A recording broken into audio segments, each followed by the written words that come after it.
Alo, bună ziua, domnul Gabriel Petrescu? Hai să trăiți. Petrescu. Preot Aurel Mihai. Să trăiți? Gabi Petrescu. Gabi? Petrescu. Petrescu. Domnul Gabriel, să vă dea Dumnezeu să vă dați păcura când copie.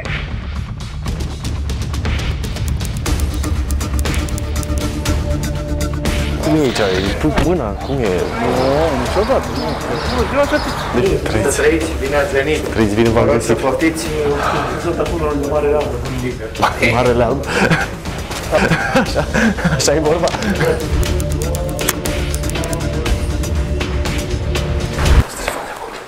Las telefonul, de acolo stăm aici. Întrebarea mea e următoarea. Ce garanție avem noi că putem câștiga și noi una, două licitații? Pe proiectul acela se face licitație. Proiectul și devizul. Pe care în principiu câștigă tot cine a făcut proiectul, că e păcat. Da. Da. Caietul de sarcini merge la filmele care le dai tu. Sau eu, sau ăla. Îi dau și eu 2-3 filme.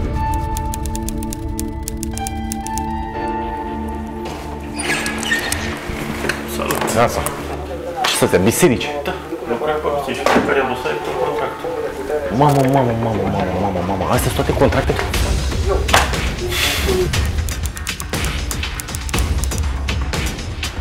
Dacă patriarhul nostru este un manager foarte bun, ce zic ăștia? Îl interesează banii, mamă, și ce vreți să facă?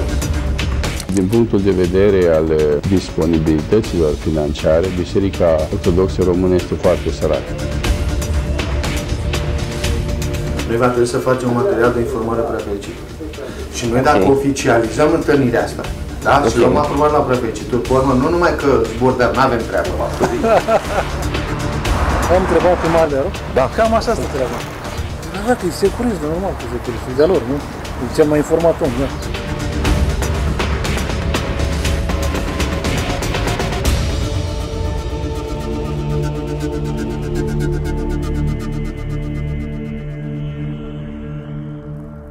În urmă cu câteva zile, Recorder a publicat o investigație despre afacerile din spatele celei mai grandioase construcții ridicate în România ultimilor 30 de ani, Catedrala Mântuirii Neamului. Un proiect pe care biserica și l-a asumat, dar pe care l-a finanțat într-o mare măsură cu bani publici.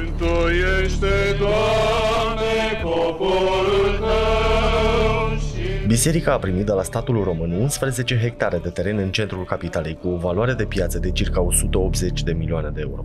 Apoi, în ultimii 10 ani, a luat de la guvern, primării și consilii județene alte 120 de milioane de euro pentru ridicarea catedralei. Bani pe care i-a cheltuit fără transparență și după reguli pe care și le-a stabilit singură. Deși a lucrat cu bani publici, Patriarhia a ținut totul la secret și a refuzat în permanență să comunice cine sunt firmele care au primit contracte pe șantierul catedralei, câți bani încasează și ce prețuri au practicat pentru materiale. Recorder a descoperit că printre beneficiarii acestor contracte se numără inclusiv oameni politici aflați în strânse legături cu biserica. Adrian Videanu, fost vicepremier, fost ministru al economiei și fost primar al capitalei, a încasat peste 100 de milioane de lei prin firma sa, care a livrat marmură pentru Catedrala Națională. În ciuda dimensiunilor sale considerabile, proiectul catedralei reprezintă însă numai o parte din imperiul pe care Biserica Ortodoxă l-a construit sub conducerea patriarhului Daniel. În 2007, când și-a început mandatul, noul patriarh deplângea situația financiară a Bisericii Ortodoxe. Deci, din punctul de vedere al disponibilităților financiare, Biserica Ortodoxă Română este foarte săracă. Din punct de vedere al banului, al productivității care să ne aducă imediat un ban, este foarte săracă în raport cu cât ar trebui să ajute. De atunci, biserica a trecut printr-un amplu proces de reorganizare care a ajutat-o să-și sporească averea în mod semnificativ. În ultimii 12 ani, proprietățile Patriarhiei au crescut de peste 80 de ori, de la 10 la 820 de milioane de lei. Veniturile anuale ale Patriarhiei au crescut și ele de 4 ori, ajungând până la 112 milioane de lei. Conform ultimelor date disponibile la Ministerul Finanțelor, episcopiile, arhiepiscopiile și mitropoliile ortodoxe mai adună și ele venituri totale de 590 de milioane de lei pe an. La aceste sume se adaugă și veniturile miilor de biserici și mănăstiri de pe tot cuprinsul țării, pentru care statul român nu deține date exacte. Această prosperitate fără precedent se bazează în primul rând pe o viziune nouă, impusă în mandatul patriarhului Daniel, aceea că biserica trebuie să absoarbă cât mai mulți bani publici. Această viziune este pusă în practică printr-o rețea de influență care acționează în zona politică și în fruntea căreia se află însuși patriarhul Daniel.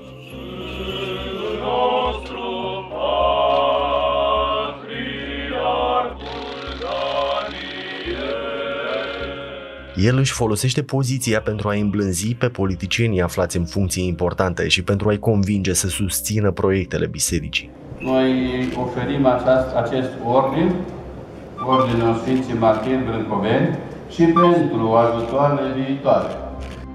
Sub patriarh se află mai multe categorii de oameni care pun în mișcare mecanismul de drenare a fondurilor publice. În prima categorie se află fețe bisericești, colaboratori apropiați, care îi raportează direct și care întrețin legătura dintre biserică și instituțiile statului. Urmează o categorie de politicieni și funcționari, care ocupă funcții în partide și în instituții și care trag sfori pentru a pune în practică promisiunile pe care patriarhul le smulge de la liderii politici. La baza piramidei se află oameni de afaceri abonați la banii pe care biserica îi ia de la stat și îi împarte după bunul plac. Pe scurt, firmele de casă ale patriarhiei. Timp de mai multe luni am încercat să găsim o poartă de intrare în această rețea ermetică, pentru a înțelege traseul banilor publici pentru care, odată intrați în conturile patriarhiei, nu mai există aproape niciun mecanism de control. Într-un final, am găsit o cheie de intrare.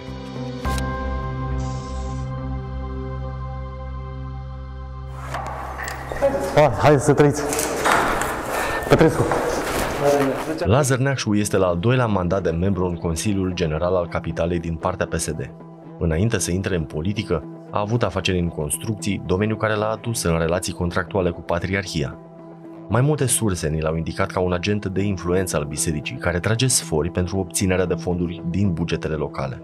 Pentru că biserica refuză sistematic să răspundă la orice întrebare despre cheltuirea banilor publici, am considerat că singura cale de a obține răspunsuri este aceea de a ne infiltra printre oamenii Patriarhiei folosind o identitate ascunsă. Eu n-am fost aici de când s-a restaurat, renovat, e superb. Nu. L-am abordat pe Lazar Neacșu sub numele fictiv de Gabriel Petrescu, pretinzând că reprezentăm o firmă de consultanță cu conexiuni în zona noului val din politică. Cum anul acesta biserica n-a mai fost luată în calcul la împărțirea bugetelor locale, i-am spus că putem repara această nedreptate accesând fonduri europene. Și, pentru ca ipoteza să pară și mai credibilă, personajul nostru fictiv a pretins că are contactul lui Neacșu de la un consilier din anturajul primarului general și a susținut că este membru USR+, partid aflat în acel moment la guvernare. Practic, Gabriel Petrescu avea conexiuni și în primărie și în guvern. Toate aceste informații erau false, însă sunau bine pentru un politician din opoziție care avea ocazia să facă jocuri de culise cu cei veniți la putere. Așa că Lazar Neacșu n-a mai verificat legenda care i-a fost livrată și l-a chemat pe Gabriel Petrescu în biroul său din primăria capitalei. Prima grijă a fost să strângă telefoanele mobile și să le ducă în altă cameră. Aici? Las telefoanele, acolo stăm noi aici. Hai să trăiți! Vorbim după, da, zic că la...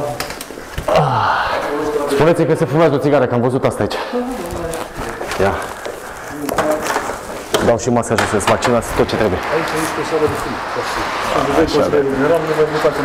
Am înțeles. Lazar Neacșu începe prin a ne explica procedura legală prin care bisericile din București sunt alimentate cu fonduri publice, iar apoi subliniază cât de important este rolul său în tot circuitul. Toate bisericile din toate capitalele lumii europene mai ales sunt finanțate de către Consiliul Local sau General. În fiecare an,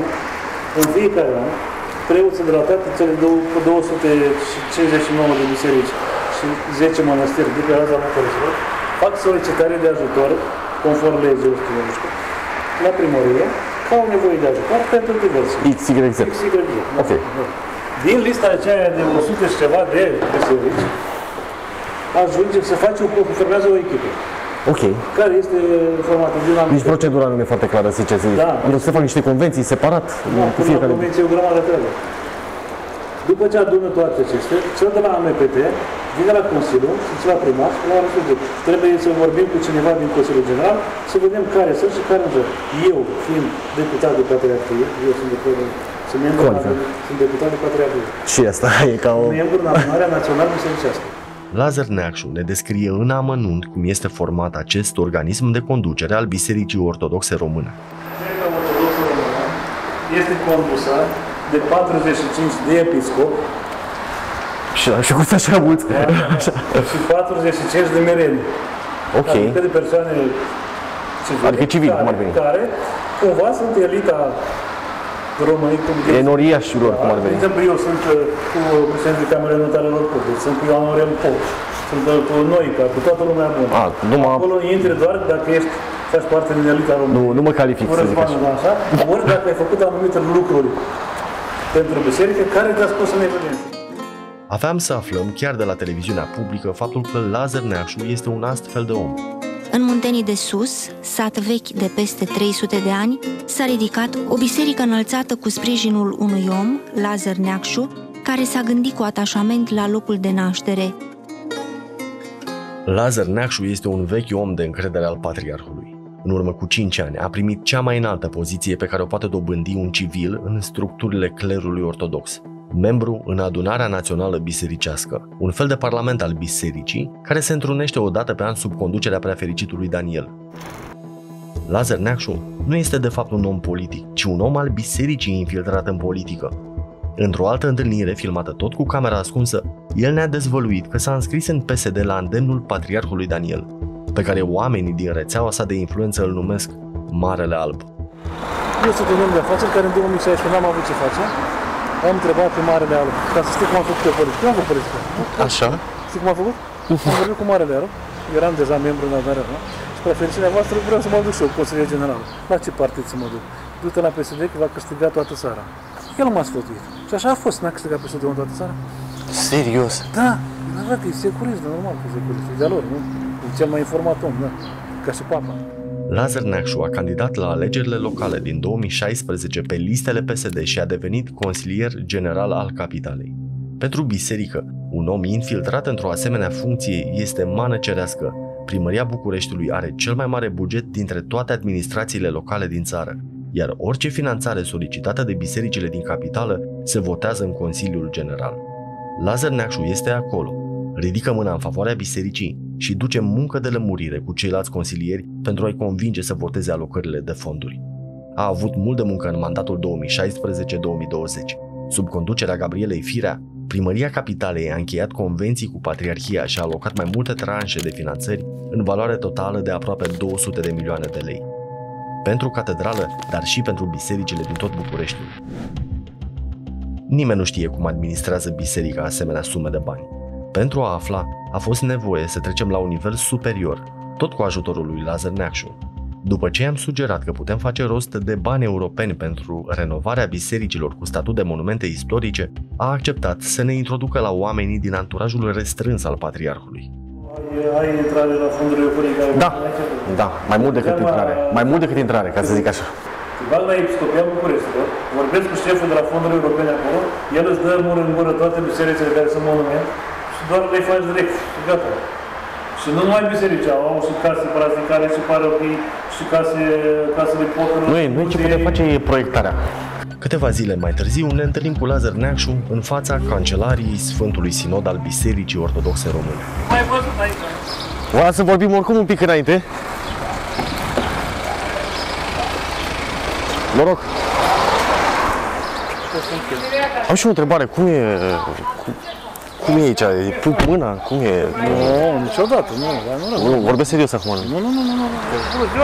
Deci n-am dintre astea cu...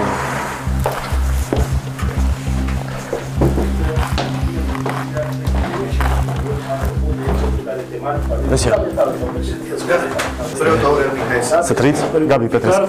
Gabi? Petrescu. Petrescu, să-l pun și eu. Dați loc. El este sunt acolo în Marele Alb. Marele Alb? Așa e vorba? Tati, hai, poți să vii pentru europene. Hai. Aurel Mihai este vicarul eparhial al Arhiepiscopiei Bucureștilor, adică unul dintre adjuncții Patriarhului Daniel. El este cel care ține legătura între patriarh și instituțiile publice. Practic, avem în față unul dintre cei mai puternici oameni din Biserica Ortodoxă Română. Ce faceți? Ce ziceți? Ce vă ocupați? După aia vă zic eu cu ce mă văd că deci aici vine atâta lume, mă gândeam un pic să ne cunoaștem așa. Aici sunt la... aici, funcția mea, ca să zic așa, e relație cu autoritățile.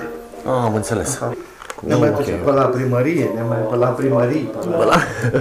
Vicarul Aurel Mihai se arată foarte interesat de perspectiva obținerii de fonduri europene, dar pune condiția ca bisericile să nu contribuie cu niciun ban. Cu alte cuvinte, să se strecoare pe lângă lege și să evite cofinanțarea. Ei, asta ar fi... Se poate face să se ajungă la accesarea acestor fonduri fără să implicăm parohia financiar? Să-mi pun și eu niște întrebări, adică să le duc mai departe. Nu ziceam ca să achităm un aviz. Da, cofinanțare.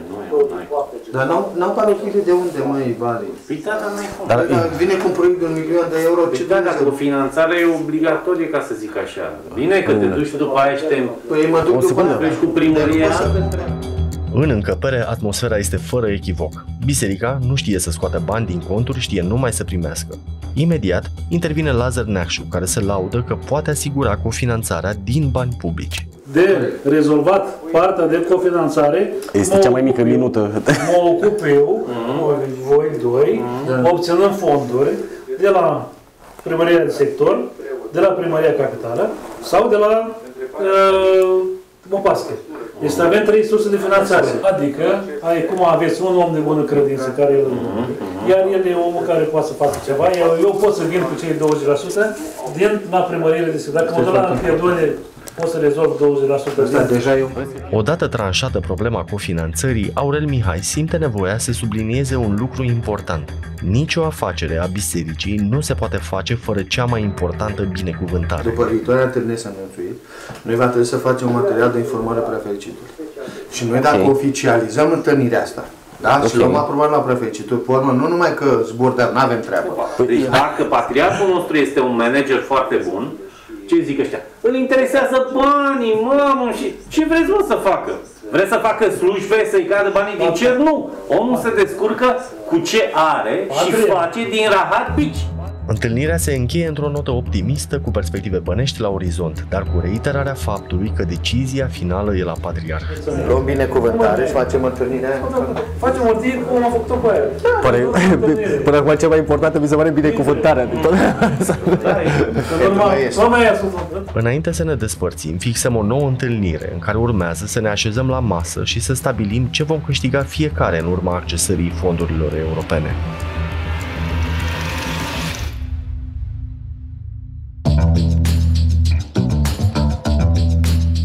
Câteva săptămâni mai târziu închiriem o mașină de lux, pentru că de această dată suntem chemați chiar în dealul Patriarhiei.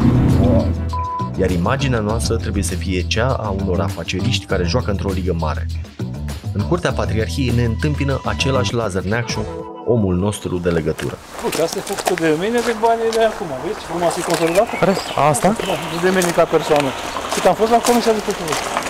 E vorba de Comisia de Cultură din Primăria Capitalei, cea care avizează finanțările pentru biserici și pe care Lazar Neacșu a condus-o între 2016 și 2020. Susține că tot ce e proaspăt renovat în dealul Patriarhiei s-a făcut cu bani publici obținuți de el. Da, nu e frumos ceva. Da, abia am făcut acum 2 ani. Da. Era nici lift, am făcut și lift. Trăiți, bine ați venit. Trăiți, bine v-am găsit. Să poftiți.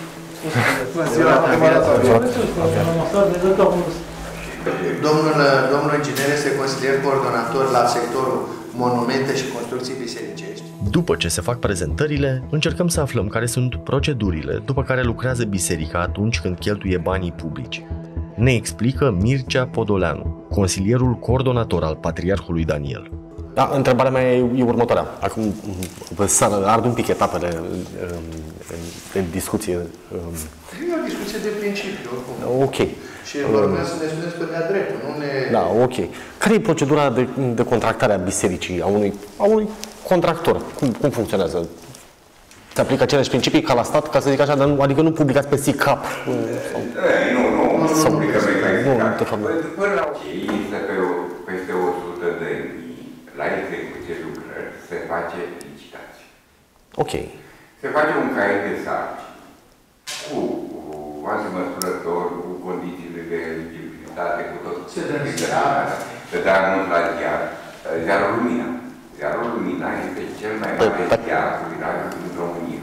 Ceea ce ne explică consilierul patriarhului este că biserica nu trece nicio licitație prin sistemul de achiziții publice al statului, ci face totul în regim intern, după propriile reguli. Asta înseamnă o mare libertate de manevre, iar sursele pe care le consultasem anterior ne asiguraseră că la licitațiile bisericii câștigă întotdeauna cine trebuie. Acestea fiind datele, îndrăznim să punem pe masă întrebarea decisivă. Dar întrebarea mea e următoarea. Ce garanție avem noi că practic putem câștiga și noi una, două licitații, adică că nu facem doar fapte bune? Dar să nu licitați pe consultanță? Da. Păi stați un pic, aici problema se pune în felul următor. Dacă dumneavoastră veniți cu un pachet, da? Și noi odată celălalt, că noi nu vorbim de cadrul nostru. Ok. Ce l-am aprobat la prefericitul, asta e garanție mai tare decât la Strasbourg, deci nu vă faceți. Am înțeles. Ok. Da? Înțelegeți? Întrebarea mea ar fi acum și mai punctuală, că sufăr și eu de păcatul leucomiei, nu vă bine. Dacă am primit cuvințarea de acolo, mai putem participa ca subcontractori sau intermediari la o parte din lucrări? Sau aici, doar cu portofoliu, că să faci treaba și vin cu XYZ. Dacă nu vin cu serele de... Domnul Bodoleanu și atât. Domnul Bodoleanu mai departe scrie ce are. Tu ești de la prefericitul, părinte, îi dă aprobarea, îi luată aprobarea, binecuvântarea și așa rămâne, cum a zis mai nu se mai schimbă. La finalul întâlnirii, Lazar Neacșu le explică fețelor bisericești de ce e bine să accepte condițiile de aranjare a licitațiilor pe care tocmai le invocasem. Pentru că, așa cum îi lăsasem să creadă, suntem o firmă cu conexiuni politice care funcționează după cutumele bătătorite. Face rost de bani și cere înapoi o parte din ei. Dacă faci contractul cu el de consultanță, ești sigur că primești. Așa cum au fost firmele Petrului, cum au fost firmele de sectorului, dacă faci cu ei, contractele sunt garantate. Ceea ce e normal. Oamenii bisericii par obișnuiți cu acest mod de lucru și ard de nerăbdare să începem treaba. Vicarul Aurel Mihai nu ne lasă să plecăm până nu ne dă un ultim îndemn. Să vă spuneam să spun chestiune. Ca lucrurile să meargă, nu trebuie să stăm puțin capul pe ei, cu gura pe ei. Să vă spun de ce. Mecanismul puțin greu aici. Adică, ok. În ce sens? În sensul că noi trebuie să asigurăm lucrația. Sunt bani, hai să accesăm. Un an. Dar de ce credeți că sunt reticenți sau care e explicația? Nu sunt reticenți. Da, din cauza experienței. Au fost cazurile astea. Cu cazurile astea, știți? Al doilea, cu cât ne mișcăm mai repede, dacă vrea fericit toată binecuvântarea, îl băgăm și pe cel pe sociale și să o luăm înaintea primăriilor. Ieșim din sediul Patriarhiei șocați de cele 2 ore de discuții în care am stat la masă cu 2 dintre cei mai influenți oameni din anturajul Patriarhului Daniel pentru a aranja licitații din bani publici europeni. Iar în curte avem parte de o confirmare că am înțeles bine. Lazar Neacșu ne ajunge din urmă și ne explică în detaliu cum aranjează biserica licitațiile. Ca să înțelegi pe publicația Lumina este SEA liber. E publicație care apare un ziar. Trebuie să știi când se cumperi ziarul, practic. Nu, un ziar apare într-o singură zi. Și nu le ia nimeni. Tu trebuie să vii cu o listă și eu spui așa, de la da? Eu vreau să lucrez ăsta, Ion, Gheorghe, vă uitați să firmele care vreau să lucrez cu voi. Atât. Îi le dăm lui Podoleanu. Și el le-a publicat și le dă OK-ul care vrei tu. Și o secundă, ce garanție avem? Că nu cumpără altcineva ziarul și vine... Nu, n-ai înțeles. Caietul de sarcini merge la firmele care le dai tu. Sau eu, sau ăla. Îi dau și eu 2-3 firme. Nu, întrebarea mea e următoarea. Mă duc la Unirii, la Gheretă și cumpăr ziarul Lumina. Nu există pe piața liberă. Îți publică doar în biserici. Nu te-ai prins. Se uită lumea dubios la mine că fumez. Nu contează, ești cu mine, ești cu vă iau eu de aici. Nu există pe piața liberă ziarul Lumina. Unde e ziarul Lumina? Nicăieri, numai în biserică. Ai înțeles? Și adevărul că cine merge la slujbă să facă bani? Merge nimeni la slujbă să facă bani. Nimeni, dacă îi dă un ziar de la o babă, ce treabă are baba? Citește ea că s-a anunțat licitație la Popescu, la Ionescu. Nu. Deci așa, deci n-ai înțeles. Deci eu de asta n-aveam încredere. Ți-o spuneau toate firmele. Aici vii cu 20 de firme și spui asta vreau să lucrez aici și eu îți asigur finanțarea lor. Gata, să treci, la revedere. Iar eu se duce cu asta, cu firmele astea. E lux? E lux, da, e stat aștept. Super. Interes? În curând aveam să aflăm că biserica nu este dispusă să aranjeze licitații doar în favoarea firmelor pe care ar urma să le propunem noi. Oamenii patriarhului au și ei un anturaj de companii cu care ar trebui să împărțim banii. La o zi după întâlnirea din dealul Patriarhiei, găsim un apel pierdut de la vicarul Aurel Mihai. Alo, să rămână, părinte. Domnul Gabriel, să vă dea Dumnezeu să vă dați la gând cu bucurie. Vreau să vă spun că deja se lucrează la hârtia aia prin care se oficializă mariajul, să zice. Da? Da, ok. Vreau să vă spun că m-am intersectat cu un prieten al meu care este și constructor și asta și ar vrea să vă cunosc. Păi să bem o cafea. O cafea sau tot acolo? Dar până atunci pot să-i dau telefonul meu să vă Sigur. E tânăr ca dumneavoastră, e studiat. Sigur. Dați-i telefonul și bem o cafea cu drag. Adică are și el niște obiective pe care le așa și da, să fie bine. Da, e super. Bine. Doamne ajută, sănătate.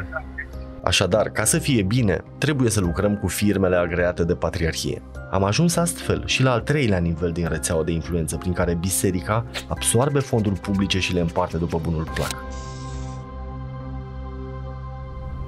Alo, bună ziua, domnul Gabriel Petrescu? Da, cu cine vorbesc? Marian Iorga sunt, din partea părintelui vicar Mihai Aurel, vă spun. Să trăiți, da, mi-a spus mai devreme.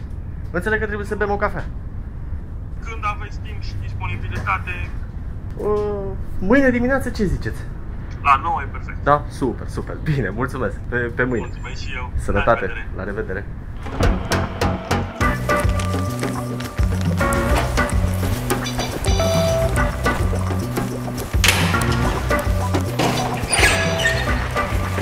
Salut. Ne întâlnim cu Marian Iorga la biroul lui din București. O apă. Ce mi-e sete de plată. Și o gură de cafea. Ce e asta? Sfântul Ilie, fațada principală. Ăsta e de făcut? Asta e unul din părinte? Asta e unul dintre ele care l-am proiectat noi acum. Iarăși am un centru, îi fac reparații, chiar astăzi l-am depus la licitație. Asta este între reparații. Bine, e un proiect de aproape 1.000.000 de euro și asta cu reparații pe un centru. Proiectul de 1.000.000 de euro este însă doar un mizilic uitat pe birou. Am aici dosare care în ZAC și sunt nefinanțate. Ce să astea, biserici? Da, lucrăm pe biserici. Fiecare dosare pe un contract. Mamă, astea sunt toate contracte? Mamă, dar de când ai zis că lucrezi cu ăștia? Mi se pare incredibil. Asta e altceva care sunt nefăcute. Alea făcute nu stau aici, recepționate și... Da. Practic, ceea ce vedem sunt contracte de restaurare ale unor biserici pe care Marian Iorga le-a obținut înainte să existe finanțări pentru ele. Și astea sunt practic deja chestionate primăriile? Am pe de ce nu mai dă? Primăria de sector. Eu depun peste tot. Eu depun în fiecare an la primările de sector, la AMPT, la STC. Deci tu nu popii propriu-zisă, tu te-ți bați, nu popa. Ce să faci popa?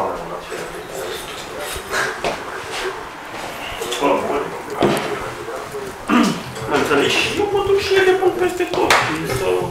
De unde obțin bani de acolo.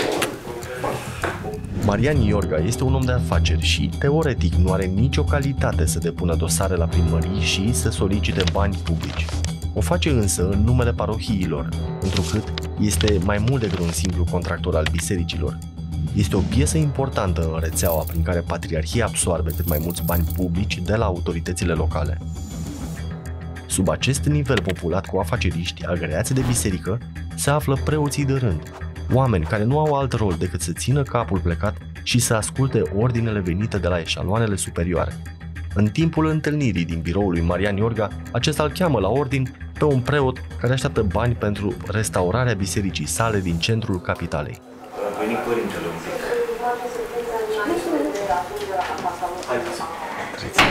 Tot s-a înviat.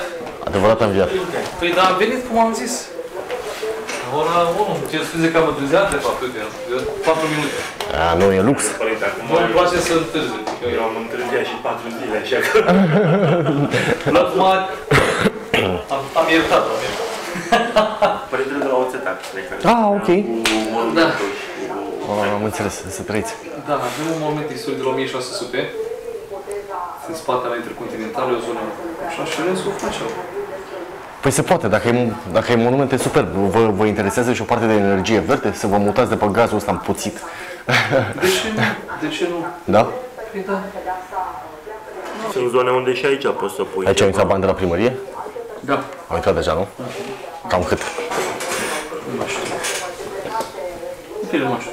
Vreau 700.000. Nu, cine știe ce. Momentan. Deși banii de la primărie au circulat prin conturile parohiei sale, preotul de la Oțetare se uită către Marian Iorga când vine vorba de finanțe. Câteva minute mai târziu, omul de afaceri încheie o conversație telefonică și îi dă părintelui o veste bună. Eu zis, părinte, s-ar putea să luați mai mulți bani de la sectorul ăsta. Da? Păi nu vor să dea la celelalte biserici, decât centre și monumente.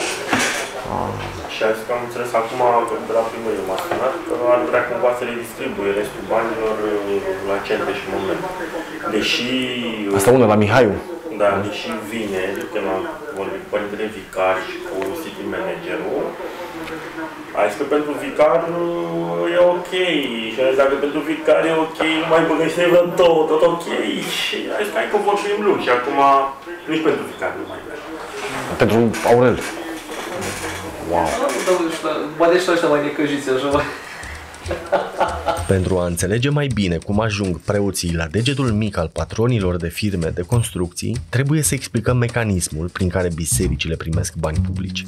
Pentru a obține o alocare de fonduri, o parohie trebuie să depună la instituțiile statului un dosar cu documente care atestă faptul că biserica respectivă are nevoie de reparații.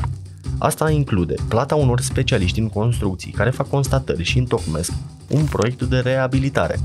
Dar întrucât politica bisericii este să nu cheltuie bani din buzunarele proprii, se apelează încă din această fază la firmele agreate de patriarhie. Acestea fac proiectul urmând să-și recupereze banii mai târziu. Urmează licitația, care se desfășoară după modelul descris mai devreme de Lazar Neacșu. Anunță în ziarul Lumina, află cine trebuie, câștigă cine trebuie. De obicei, aceeași firmă care a făcut și proiectul, preotul de la Oțetari, ne confirmă și el acest mod de lucru. Deci se face proiectul. Ok. Da? Proiectul acela se duce la aprobat, îl dă, se uită, îl verifică și spun, da, domnule, este bun. După aceea, pe proiectul acela se face licitație. Proiectul și devizul. Pe care în principiu câștigă tot cine a făcut proiectul, că e păcat. Da. Da, okay. Bine, dar trebuie să fie și câte câte regulă, că au și un program pe care îl bagă, că au mai pățit cu licitațiile, adică care e... Adică vorbești și nu e ce a vorbit, practic, până la urmă. Da. Eu asta am întrebat când am fost la Arhiepiscopia, am întrebat noi ce garanție avem că câștigăm noi licitația dacă totuși ne străduim și facem rost de bani, că totuși la urmă noi venim cu bani.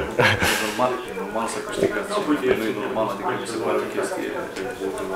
Adică și eu nu sunt... Eu dacă aș fi și, dom'le, de ce nu dai drumul să facă lucrările? Ne prostim atâta că, vai de mine, bun, omul e cât de cât ok, nu știu ce, bun, dă drumul la lucrări, că am făcut rost de bani, am făcut rost de ce, că altfel nu mai faci nimic, nu mai... Hai că să-ți dea așa un proiect, biserica n-are cum, nu are de specialitate și nici nu au bani să contracteze un proiect. Da. Pe ea, părinte, scoate 10.000 de euro. De unde să scoate? Adică realist, ori. Da. Decât un constructor ce le poate da, un constructor care să-și asume costurile fără să împovăreze pe preoți. Că de obicei, eu ți-am spus eu când mă apuc de o lucrare, o iau, o fac de la zero, o proiectez, dar mi-asum toate costurile până la finanțare. La finanțare, îi spun, părinte, atâta 10.000 de euro a fost proiectul, trebuie plătit. Da. Proiectul atât a fost, dar sunt prinse în finanțare, adică... Da, nu e din cutia milei cum ar veni să... Nici din cutia milei, dar nici nu influențez lucrarea. Deci dacă lucrarea e de 100.000 de euro și 10.000 de euro de proiectare, înseamnă că lucrarea și de 90.000 de euro. Da. Să nu se încalece una pe alta. Da, ca să știe cât îți dă...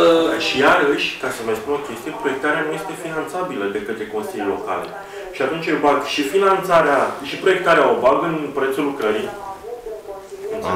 Ca să nu fi fost muncă degeaba. Păi da, pentru că și proiectantul la mine cere bani. Bă, mai vrei să-ți lucrezi, dăm banii. Marian Iorga prezintă totul ca pe o normalitate, dar în realitate e vorba de un conflict de interese. Proiectul, care ar trebui să justifice necesitatea lucrării, este făcut chiar de firma care urmează să realizeze lucrarea. Marian Iorga îl decontează apoi din bani publici alocați pentru lucrarea de renovare, ceea ce sugerează că patronul firmei de construcții poate să-și regleze costurile și profitul după bunul plac. Această binecuvântare vine din avantajul de a lucra cu biserica, singura entitate care primește bani publici fără să se supună în mod direct mecanismelor de control ale statului. Marian Iorga deschide din nou dulapul. Să așa pe concret, să nu spun nimic. Să luăm ceva de aici. Altex și Warren au prezentat sănătatea nu cade pentru meseria aceasta. Am lucrat și la cașii? Nu, încă n-avem bani acolo. Acolo ce aveți? Am de toate. 2 milioane de lei. Niște reparații. 10 cu 5, 15%. Asta e practic profitul tău. Teoretic profitul este profit 5%, indirecte 10%. În indirecte nu o să cheltui 10% niciodată. Am înțeles, ok. Pentru a înțelege termenii folosiți de Marian Iorga, vom lua cazul ipotetic al unei renovări de biserică. Cheltuielile directe sunt toate costurile propriu-zise ale lucrării, de la materiale la manoperă. La totalul cheltuielilor directe se aplică un procent de 5%, care reprezintă profitul firmei. Dar, din același total al cheltuielilor directe se aplică un procent de 10% pentru cheltuielile care nu au legătură directă cu lucrarea. Poate fi vorba de costuri de secretariat, contabilitate și alte servicii care susțin activitatea companiei și nu lucrarea în mod direct. Acestea sunt cheltuielile indirecte și, așa cum recunoaște chiar Marian Iorga, nu pot ajunge niciodată la 10% din costul lucrării. De fapt, din indirecte te joci. Trebuie să știi, da, cum să... Acum, mai nou, mergem cu indirecte 10, profit 10. Aha, ok. Și să zici că într-un total îți rămân 15 curați. După cheltuielile reale. Însă, pe lângă profitul curat, mai există și un profit ascuns. Firmele de construcții nu jonglează doar cu marja de profit și cu cheltuielile indirecte, ci mai ales cu prețurile materialelor și manopera, umflând costul final al lucrării. Mănăstirea Chiajna, de la marginea Bucureștiului, este una dintre sutele de lucrări de renovare finanțate în ultimii ani din bugetul capitalei. Contractul a fost câștigat în 2018 de Solid System Solutions, una dintre firmele lui Marian Iorga. Am obținut documentele care detaliază costurile renovării și le-am verificat împreună cu mai mulți specialiști în softul de calculare a devizelor pe care îl folosesc majoritatea constructorilor din România, inclusiv Marian Iorga. Practic, fiecare operațiune de șantier are un cod, care odată introdus îți afișează prețul mediu al pieței. Am comparat aceste prețuri medii cu cele care figurează în devizele lui Marian Iorga de la Mănăstirea Chiajna și ne-a rezultat că firma lui a umflat masiv costurile lucrării. Dacă în privința materialelor nu se poate da un verdict fără a cunoaște nivelul lor de calitate, la manoperă se poate afirma fără dubiu că Marian Iorga a mers mult peste prețul pieței.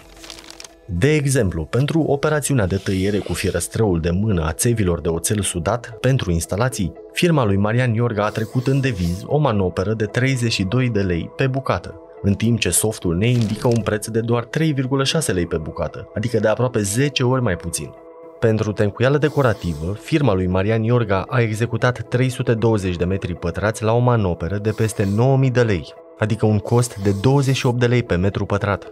A folosit un cod de deviz vechi, care a început să dispară din softuri, însă specialiștii pe care i-am consultat spun că în urmă cu 3 ani, când s-a făcut lucrarea, manopera pentru tencuială decorativă nu putea fi mai mult de 15 lei pe metru pătrat.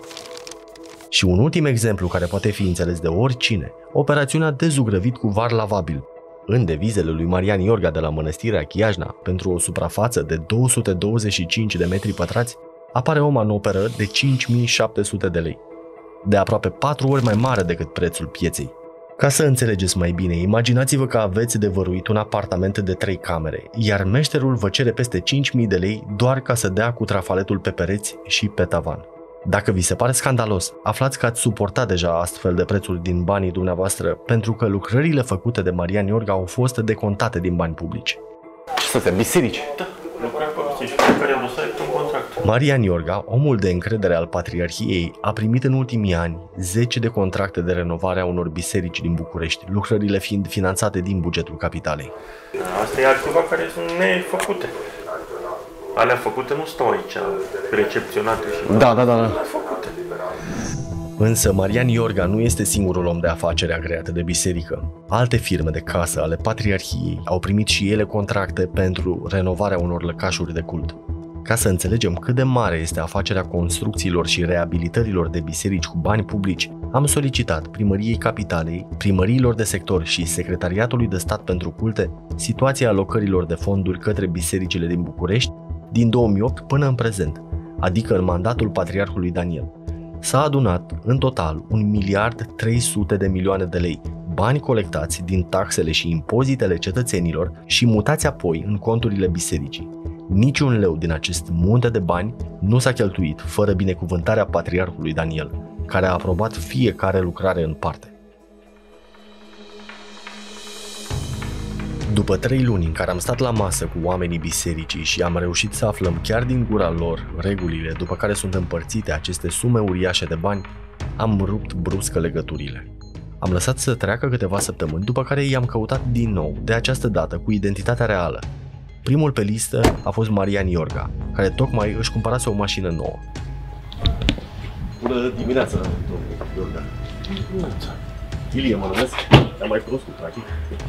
Și facem un material despre felul în care cheltuie biserica fondurile publice. Ăsta e motivul pentru care ne-am tot văzut până acum. Și vrem să vă întrebăm de prețurile umflate din devizele firmelor dumneavoastră pe care le-am găsit la primăriile de sector, la Primăria Capitalei. Este un interviu? Practic încercăm să ne dăm seama unde se duc banii din prețurile umflate. Eu vă rog, dacă aveți întrebări, să le puneți pe mail. Da, prețurile nu sunt umflate în niciun fel. Prețurile sunt prețuri reale din piață, dar sunt în funcție de ceea ce se dorește. Da, dacă un beneficiar de-al meu dorește să-i pun o tencuelă din asta, are un preț, dacă dorește să-i pun altă tencuelă, are un preț. Da, am verificat, am cerut oferte de preț de la alți jucători din piață și am găsit prețuri umflate și de 10 ori. La Mănăstirea Chiajna, de pildă. Da. Puneți întrebările pe mail specific, vă răspund la fiecare întrebare în parte, fără nicio problemă. Dar cum, dumneavoastră sunteți ziarist? Dumneavoastră, în ce calitate depuneți dosare în numele bisericii? Avem o înregistrare cu dumneavoastră în care depunem spuneți... dosare în numele bisericii, depunem dosare ca să participe la o licitație, nu? Cum mi se... Nu, depuneți la instituțiile statului, dumneavoură mergeți în locul preoților și depuneți niște dosare. Niciodată. Așa declarați într-o înregistrare pe care... Niciodată nu merg eu la primăria sectorului 2 sau la primărie. Dar să luați mai mulți bani de la sectorul 2. Da? Eu depun în fiecare an la primările de sector, la AMPT, la STC... Deci tu nu popii propriu-zisă, tu te zbați, nu popa. Ce să faci popa? Eu mă duc și le depun peste tot.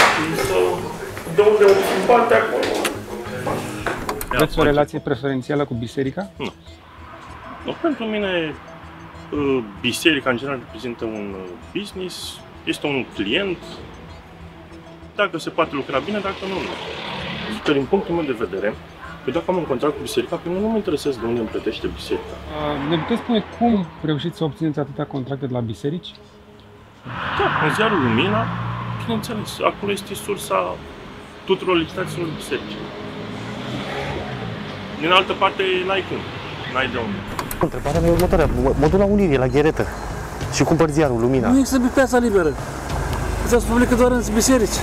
Nu te-ai prins. Următorul personaj pe care am încercat să-l confruntăm a fost Lazar Neacșu, omul care ne explicase în amănunt cum se truchează licitațiile bisericii. Pentru că ședințele de Consiliu General se țin online, l-am căutat acasă, însă nu ne-a răspuns, semn că rețeaua fusese deja pusă în gardă. Ulterior, a ieșit din curte cu o limuzină, dar a refuzat să o oprească. În cele din urmă ne-a răspuns la telefon. Alo, bună dimineața, domnul Neacșu. Victor Ilie mă numesc, sunt reporter la Recorder. Domnul Petrescu, ce faci, domnul Petrescu, Gabriel, cu fonduri europene? N-ai fost la vine cu specialist în fonduri europene? Ba da. Petrescu, Gabriel, uite, am mesajul tău. Ba da. Doar că de fapt mă numesc Victor Ilie. Domnul Petrescu? Da, vă rog. Eu sunt la primărie, dacă vezi să faci. Da, haideți că venim la primărie. Eu sunt la primărie, da. Super, bine, ajungem îndată.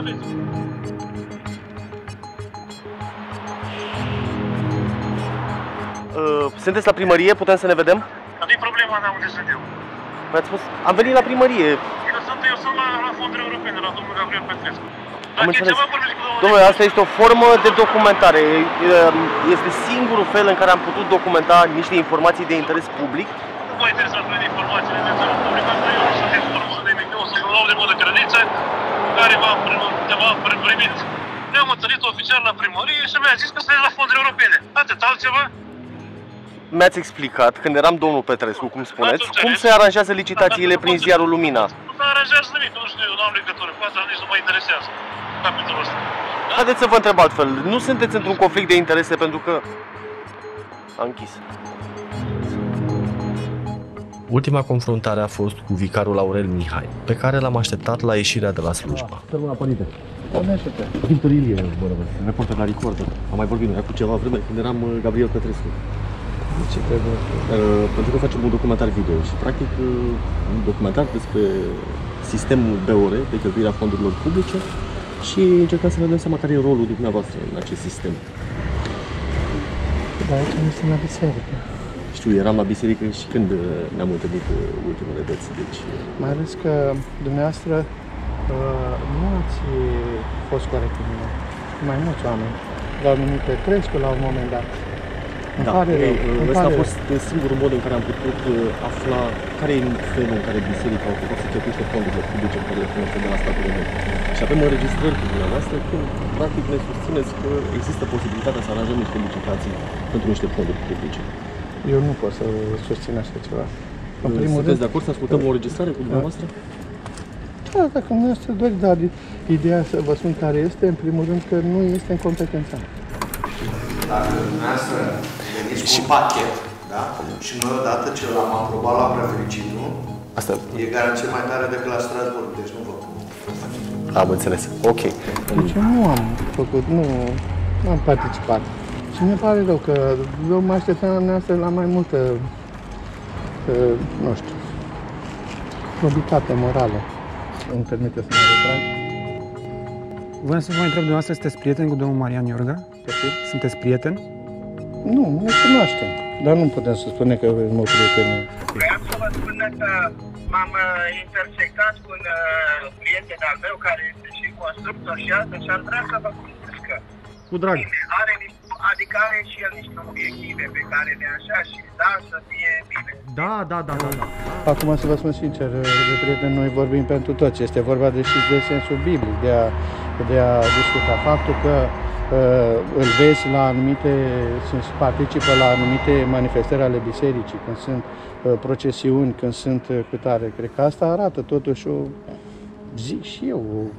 Domnul Lazărneacșu susține că e omul dumneavoastră de casă, domnul Iorga, pur și simplu. Da, sigur, da. Da.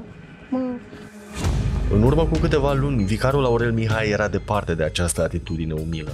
La ultima întâlnire incognito puneam la punct pașii care mai trebuiau făcuți pentru a ajunge la bani, iar totul se încheia cu asigurarea că dacă vom trece de toate filtrele bisericii, vom deveni parte dintr-un sistem binecuvântat, care iese întotdeauna învingător. Cum e feedback-ul? Deci, a vorbit cu prefericitul, prefericitul nu are nimic împotrivă. Problema este că consilierul de resort ăsta cu monumentele și construcțiile bisericești, care a fost și la întâlnire la... Da, cel care mai în vârstă, nu are situația clară dacă este către cine facem cererea de finanțare, cine gestionează banii, cine este ordonatorul de credite, ca să putem să dăm... Deci ar trebui să-i aduc cumva organizarea juridică a mecanismului, de fapt. Am înțeles. Deci asta îi lipsește lui în momentul ăsta ca să zbârne. Ok. Mai zicea Iorga ceva că o să ne trebuiască un fel de acreditare, un fel de... ca să putem semna un contract cu orice biserică, ne trebuie un fel de, nu știu, aviz, acreditare, nu mi-e limpede. Dacă puteți să-mi explicați aici... Cred că vă trebuie binecuvântare. Deci asta e, practic. Da. Ok. Da. Acum mi-e mai clar. Adică, să vă spun sincer, în sistemul nostru se intră puțin mai greu. Dar odată ce ai intrat, ai o pălărie bine asigurată, adică nu te mai plouă. Am înțeles că și... Adică, destul de serios. Și toate ajung la șef. Da?